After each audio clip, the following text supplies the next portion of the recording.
12th and 13th here in Marrakech on the sidelines of the annual meeting of the IMF and the World Bank Group. The previous meetings, as you are aware, were held in Bengaluru, again in Washington, after that in Gandhinagar. This was the fourth and the final meeting. Let me first express my deep anguish at the tragic loss of lives and destruction across Morocco and Libya from the devastating natural disaster. And also we stand in solidarity with the people of Morocco and the government of Morocco in all their rehabilitation work post the earthquake. Over 370 delegates, including the finance ministers and central bank governors from G20 member countries, invitee countries, and heads of various international organizations participated in the meeting. The FMCBG meeting was preceded by the fourth G20 central bank deputies meeting on the 11th of October in Marrakech again.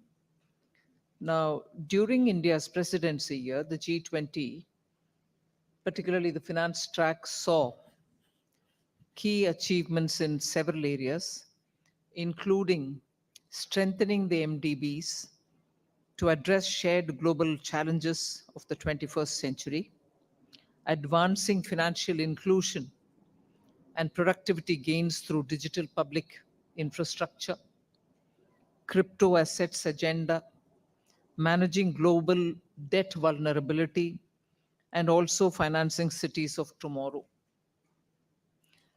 Enhancing tax transparency and capacity building, as well as advancing the work of the two-pillar solution for addressing the tax challenges arising from digitalization of the world economy, mobilizing climate finance and enabling finance for sustainable development goals.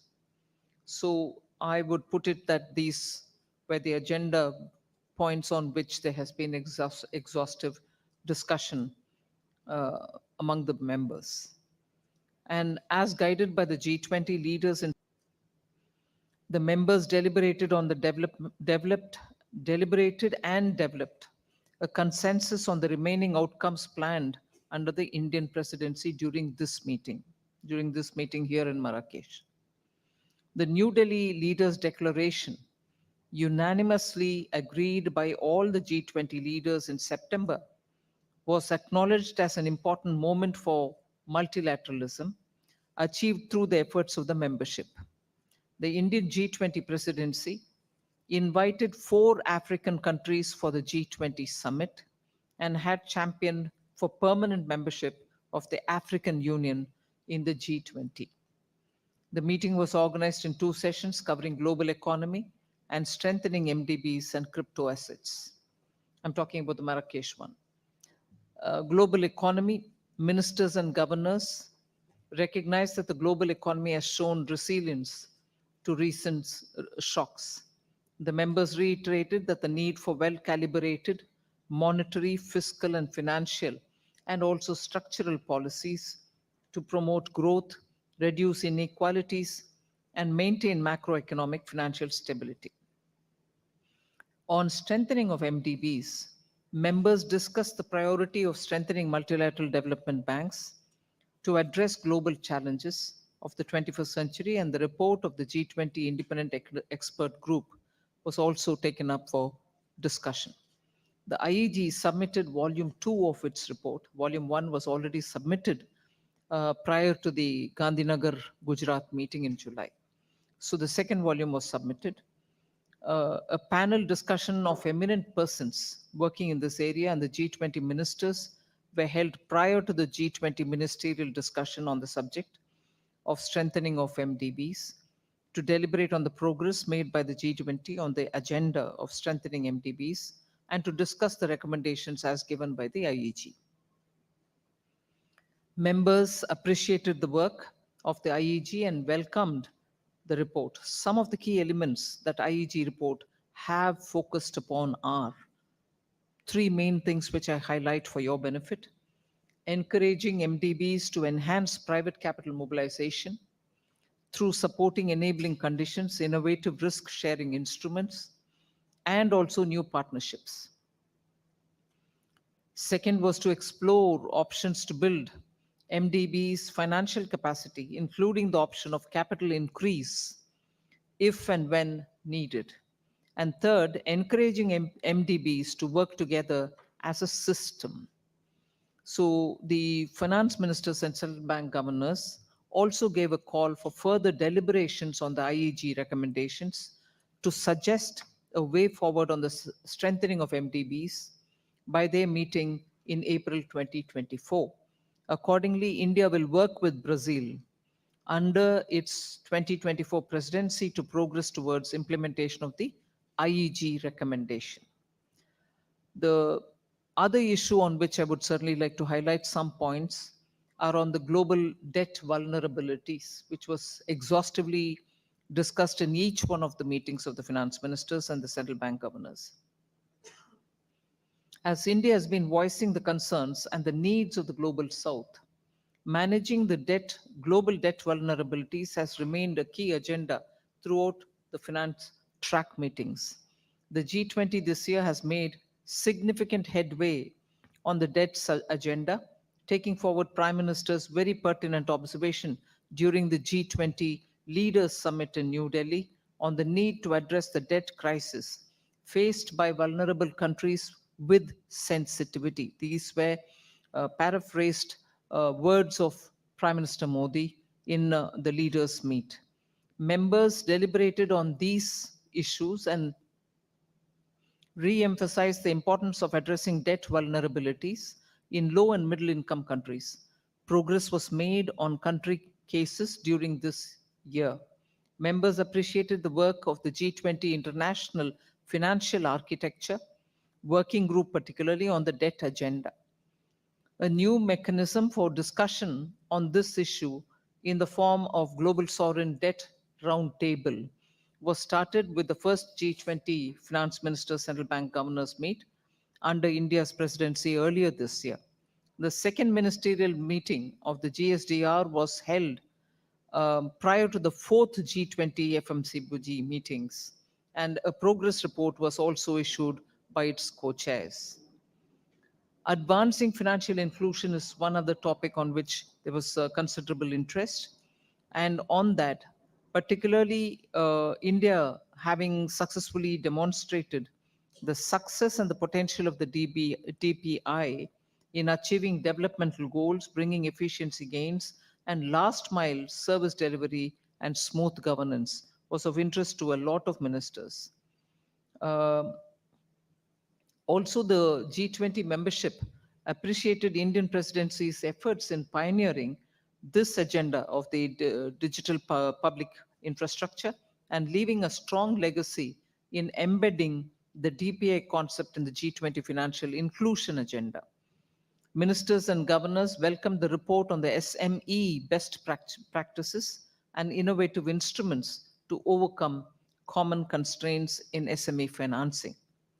Going forward, the G20 ministers and governors have asked the GPFI, the Global Partnership on Financial Inclusion, to continue its work for advancing financial inclusion in all the three dimensions: access, usage, and quality for individuals and MSMEs through innovative methods during DPI in support of inclusive growth and sustainable development.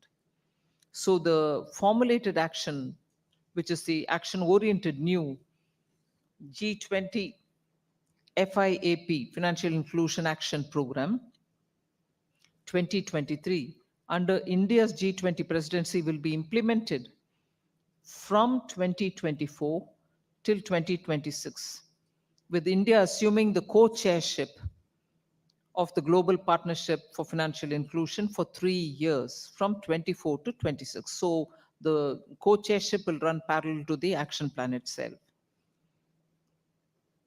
Digital public infrastructure and related innovations, including DPI approach, focus on vulnerable and underserved individuals and micro, small, and medium enterprises deepened engagement with non-G20 countries, and capacity building, knowledge sharing are among the key features of the new Financial Inclusion Action Plan. Then sustainable finance, I'll just give a few words and then we can take it further when you ask your questions. To achieve the goals of the Paris Agreement and Agenda 2030, we have developed recommendations for mobilizing finance for climate action and sustainable development goals. In addition, we are pleased to introduce an implementation mechanism for G20 Sustainable Financial Finance Technical Assistance Action Plan. The Technical Assistance Action Plan aims at scaling up capacity building efforts in sustainable finance, especially in emerging market and developing economies and SMEs. Um, there are just three other points on which I'll briefly highlight the progress. Crypto assets, the New Delhi Leaders Summit, the IMF FSB presented the synthesis paper during the Leaders Summit, integrating macroeconomic and regulatory viewpoints, which was well received by the leaders. Furthermore, the G20 finance ministers and CBG, central bank governors meet, were mandated to discuss the roadmap laid out by the synthesis paper at the fourth FMCBG meeting that was 2023 now. In Marrakech meeting that this morning also, members adopted this roadmap as the G20 roadmap on crypto assets. So clearly from the discussion, a big step forward is for this meeting to have adopted the roadmap on crypto assets, G20 roadmap. So this one has called for swift and coordinated implementation of this G20 roadmap, including implementation of the policy frameworks, outreach beyond G20 jurisdictions, global coordination, cooperation, and information sharing, and addressing data gaps. All this has been part of the suggested roadmap and which is what has been adopted.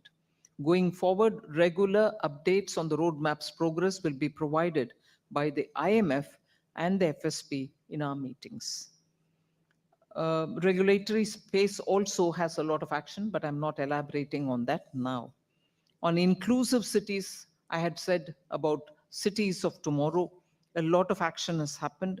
The report which was provided provides an analysis of how inclusivity varies across different cities and presents a policy compass for stakeholders to better plan, connect, and finance the delivery of urban infrastructure services. And the last point which I would highlight is on the international taxation. In relation to the furtherance of the global tax transparency agenda, the following significant reports have been released during the India presidency. OECD report on enhancing international tax transparency on real estate.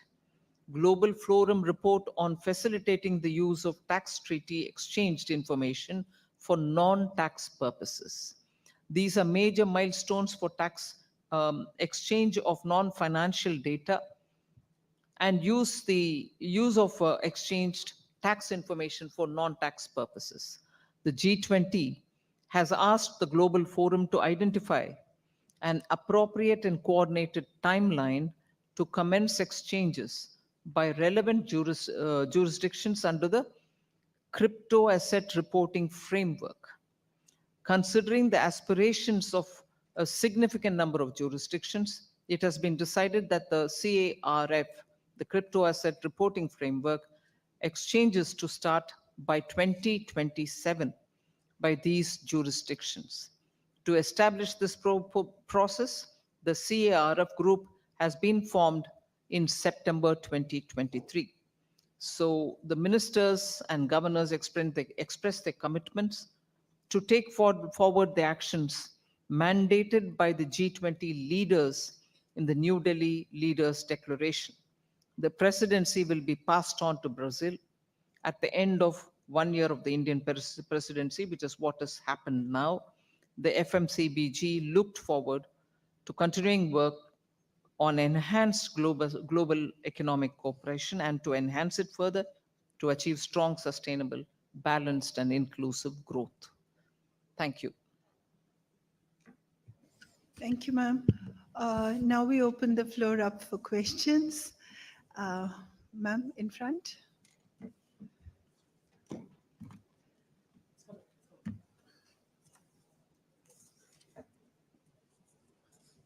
Hello, Andrea Shalal with Reuters. We noticed that the communique does not include any mention of the events and developments in the Middle East in the last few days since the ministers and officials have arrived. Can you explain why there was a decision not to include that? If you can say anything about the discussion behind the scenes on that.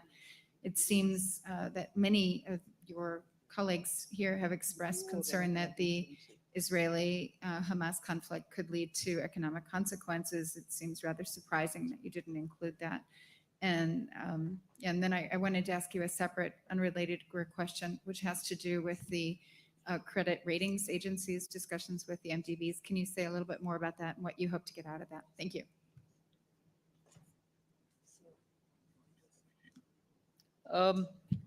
The communique was released even last evening after yesterday's first session.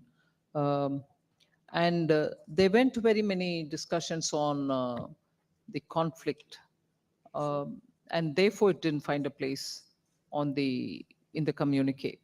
But of course, on the credit rating matters, there was a lot of discussion at the deputies level, not at the level of the ministers. It was more related to how the recommendations were being discussed of the international expert group. And from the beginning, one of the issues that was being very well addressed by the IEG was to use and to capitalize or to raise resources from the market and also to access resources from philanthropies and so on, of course, keeping in mind the credit ratings of these institutions.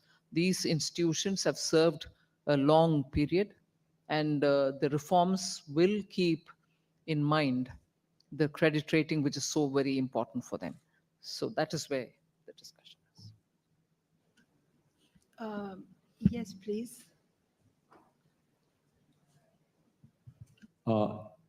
You spoke about the need for capitalizing. Sorry, could you please introduce yourself and your paper? From the Times of India. You spoke about the need to capitalize some of the multilateral development banks in your intervention yesterday. And this is a recommendation of the IEG as well. So what kind of support has the proposal received from other countries? And two, on the crypto reporting, is 2027 the timeline that you mentioned in your... That's for the Financial Inclusion Action Plan, 2024 to 2026. I'm glad to say that the International Experts Group on Reforming Multinational Development Banks has been received overwhelmingly by all the members. The questions which were there in the minds of the members at the very beginning, even before the constituting of the expert group's members, first it was accepted that there would be international expert group, and within the short span within which when we came up with the members, in between there was this question of who would constitute the members, what would it be like, what are the kind of recommendations. So for that short duration between the announcement and the announcement of the group and the announcement of the particular names of people who will be a part of this group, if there were any questions, today none of them exist. All of them have been well answered. Not only have they been answered, the recommendations of the IEG have been received very well. And today we find that many of the, or can I say, the language with which the reforms of multilateral development institutions are being talked about, whether separately of the World Bank, separately of the IMF, separately of any regional development banks, the international expert group's language has found a comfortable place in the narrative that most of these multilateral development bank evolution roadmap or reform roadmaps have been discussed. So in a way, it has found a place in every narrative regarding multilateral development banks and their reforms, systemic reforms, and also making them bigger, better, and more efficient. In fact, the language of the international expert group has been bigger, better, and bolder. Bigger and better has been with open arms taken up by all of them. And in the place of bolder, more efficient has been brought in. So that itself can indicate to you as to how the international expert group's report has been welcomed by everybody. And today, the International Financial Architecture Working Group is being tasked with looking at the recommendations, seeing how best it can be taken forward.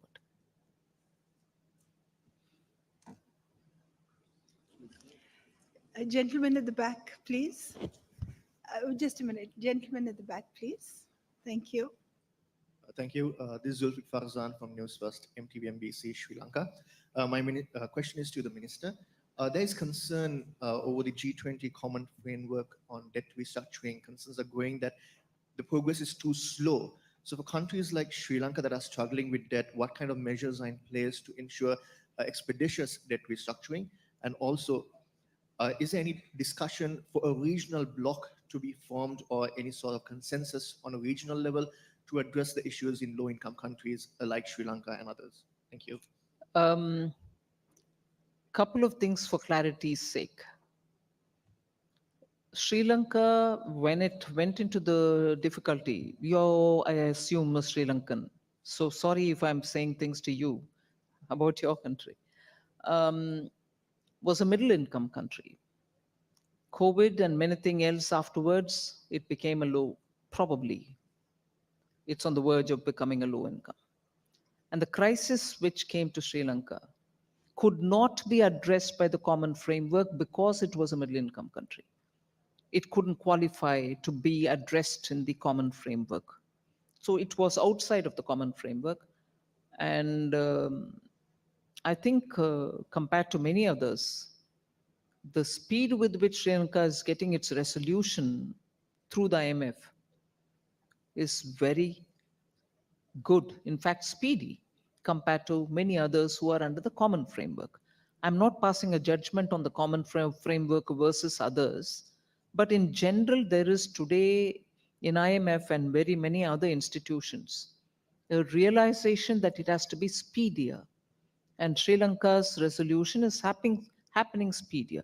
In fact, if I would want to draw your attention, the very formation of the creditor committee through a sovereign debt roundtable, which the IMF, together with the World Bank, under the India presidency, with us also co-chairing it, addressed the issue of Sri Lankan debt crisis.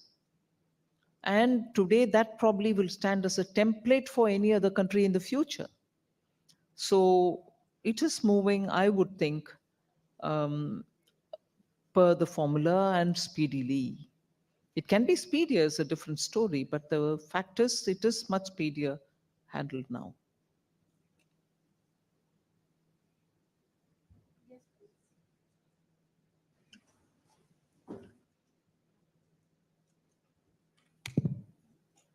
It's Deepshika from Economic Times. Ma'am, on the outcomes that have been achieved on crypto assets and also on the taxation, what do these outcomes mean for India? Well, first of all, the roadmap has been accepted. In the next presidency, I specified the specific areas in which this will be working out or finding a form and shape. Broadly, they come into three different silos. One is about monitoring the progress itself, monitoring the implementation of regulatory activities.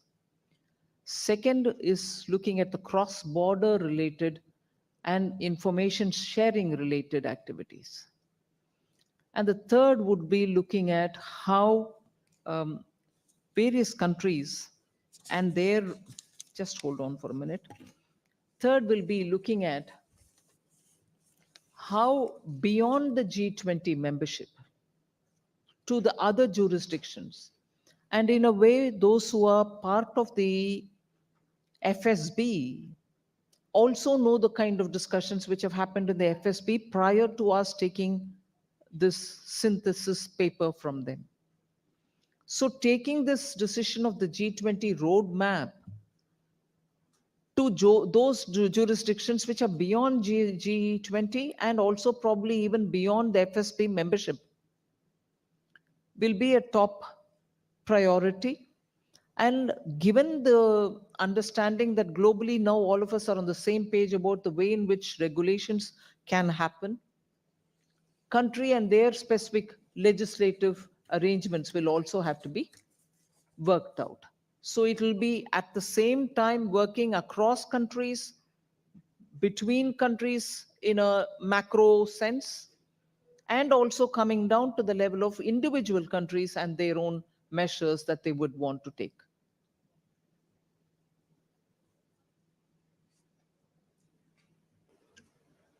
Yes, please.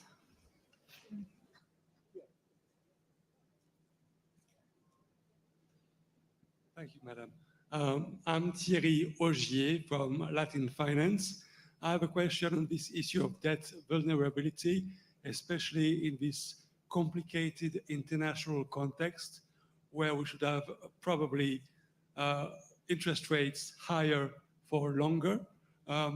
What will be the impact on emerging market countries like yours or Brazil, which is taking the G20 presidency? What can you do? What can emerging markets do in this context? I would like to place two things which are not so directly connected, but they can be connected as a backdrop to you.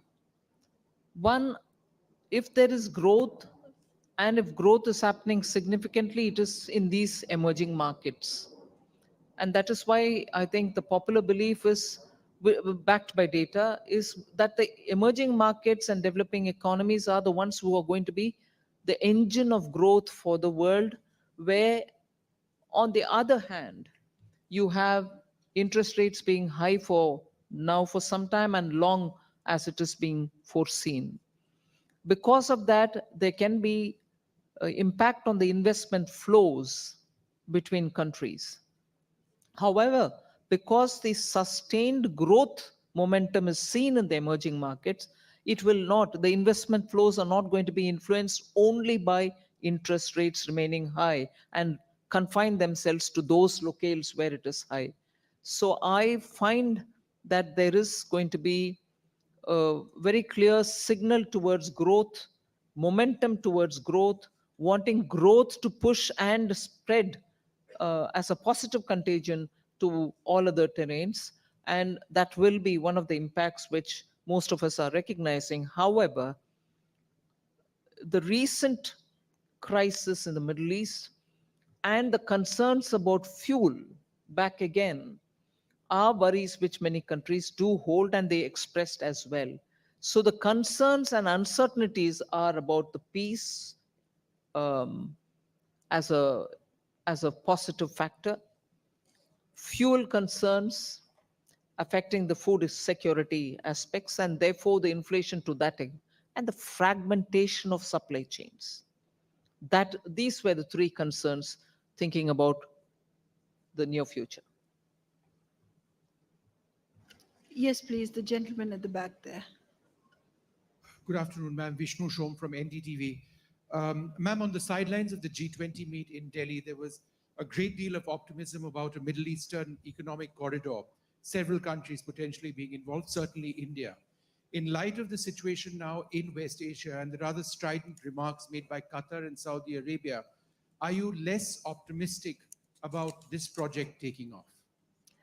No, I think the IMEC, the Middle East Economic Corridor, which is an India initiative, is for the long term, and its significance is long term. Whilst short term glitches, if I may use that word, can have concerns and it can occupy the minds, I think we will keep engaging with all the stakeholders and keep our communications open. And this is just not for the immediate future, it is with a long-term interest that we've started. Thank you, ma'am. Our time is up. I Is there think, somebody asking uh, there? That one last question? yes, there in the middle? last question over there, please. Thank you. I Moroccan Press Agency. My question is for the minister. What do you think about the cooperation between India and Morocco, and between G20 and Morocco, and the perspectives of this economic cooperation? Well, India's had a very cordial relationship with the Kingdom of Morocco for a very long time. And I think it was in 2015 when His Majesty the King of Morocco visited India. And certainly post his visit, there's been a greater momentum in some particular industries. I would think investment from India's side is happening in Morocco, particularly in the pharmaceutical area. But investments, like for instance, I was pleasantly surprised at the estate and the property that one of our leading hospitality sector, hotel sector, is present in Marrakech to display the appreciation that Indian hoteliers have for the Moroccan culture. But other than this, one major contribution that Morocco makes to the Indian economy, which is a commercial operation, but yet it makes a big difference to us, is you've been the biggest source of phosphoric acid and also phosphate related to the fertilizer sector. Indian farmers immensely benefit by the fertilizer supply that which comes from here. And there's never been a disruption or any kind of, meeting the expectation lesser than what it is situation ever. Morocco has always extended that great supply and kept it going even during the pandemic. So the relationship with Morocco is something which we are very sure about, constantly building to strengthen it, and we wish the relationship builds from strength to strength. Thank you, ma'am. Thank you, everybody. Thank you all for attending the press conference.